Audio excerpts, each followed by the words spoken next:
Salted peanuts అండి. మొన్న ఒక మెథడ్ చూపించాను కదా, అదైతే ఏంటంటే క్లాత్ తీసుకుని ఆరిపోయాలి. ఇదేంటంటే ఇప్పుడు మనకి వర్షాకాలం కదా, అందుకని అలా ఆరిపోయకుండా డైరెక్ట్గా ఇలాగా ఎలా చేసుకోవాలో చెప్తాను. మరిగే నీళ్ళలోనండి మనకి ఎన్ని పీనట్స్ కావాలో అన్నీ. నేనేమో ఒక పావు కేజీ వేసానండి, ఒక 2 స్పూన్స్ సాల్ట్ వేసాను.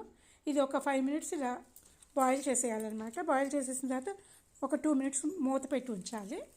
మూత పెట్టి ఉంచేసి డ్రైన్ చేసేయడం అండి, వాటర్ అంతా డ్రైన్ చేసేయడం. ఇదేమీ వాటర్ పోయేదాకా మనం ఆరిపెట్టుకోకర్లేదండి.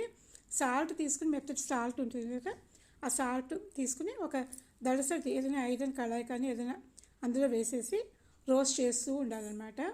ఉప్పులు అంత వేసేసాను, చాలా ఉప్పు ఎక్కువైపోతుంది అని ఏమి అనుకోవద్దు. ఇవి వేగిన కొద్దీ సాల్ట్కి సాల్ట్, పల్లీలకి పల్లీలు విడివిడిగా వచ్చేస్తాయి అన్నమాట. పల్లీలకి ఎంత కావాలో అంత సాల్టే పడుతుందండి. ఏమీ ఉప్పు ఎక్కువ అవ్వద్దు. ఇంత ఉప్పు వేసాను అని అనుకోవద్దు.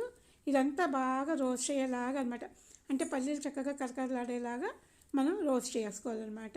ఒక 20 మినిట్స్ పట్టిందండి ఇదంతా రోస్ట్ అవ్వడానికి. మనకి బయట బండీల మీద అప్పుతారు చూడండి, అట్లా వస్తుంది.